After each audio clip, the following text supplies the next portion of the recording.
બીઝેડનું કૌભાંડ સામે આવ્યા બાદ અરવલ્લી અને સાબરકાંઠામાં ખાસ તો એક બાદ એક આવા લોકો છે એ કૌભાંડ કરતા હોય અને અનેક લોકો તેનો ભોગ બન્યા હોય એ પ્રકારની વિગતો સામે આવે છે। ત્યારે બનાસકાંઠા અને અરવલ્લી જિલ્લો હવે પોન્ઝી સ્કીમમાં એપિસેન્ટર તરીકે ઓળખાવા લાગ્યો। થોડા સમયમાં જ ઊંચા વળતરના નામે મૂડી રોકાણ કરાવનારી એક ડઝન કરતાં વધારે કંપનીઓ સામે આવી। આ કંપનીઓએ રોકાણકારોને 8 થી 12% ઊંચા વળતરની લાલચ આપી ધરખમ મૂડી રોકાણ કરાવ્યું અને અત્યારે એ કંપનીઓ ટપોટપ બંધ થઈ ગઈ છે અથવા તો બીઝેડનું કૌભાંડ સામે આવતા આ કંપનીઓએ પોતાની ઓફિસ ખોલી જ નથી। મની લાઇન્સ ઇન્વેસ્ટમેન્ટ ગ્રુપ નામની આવી જે કંપનીમાં રોકાણકારોના નાણાં ફસાયા છે।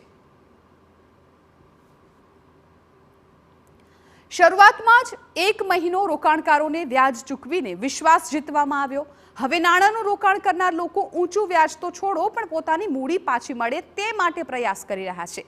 400 થી વધુ શિક્ષકો, ખેડૂતો અને નાના મોટા ધંધાર્થીઓ આ સ્કીમનો ભોગ બન્યાની ફરિયાદ છે। રોકાણકારોને પોતાની જાળમાં ફસાવીને હવે સંચાલકોએ રાતોરાત મની લાઇન્સ ગ્રુપના પાટિયા ઉતારી ઓફિસ બંધ કરી છે। સંચાલકો મળતા નથી અને એજન્ટો ઉડાવ જવાબ આપી રહ્યા છે। ઊંચા વળતરની અને મોંઘી ગિફ્ટ આપીને પૈસા ખંખેરતી ટોળકીઓ હજુ પણ જાણે કે બિંદાસ્ત ફરી રહી છે। સમગ્ર મામલે પોલીસને લોકોએ અરજીઓ આપી છે પણ પોલીસ આ રોકાણકારોની અરજીઓની નોંધ લીધા વગર પસ્તી ભેગી કરતી હોય તેવું લાગી રહ્યું છે।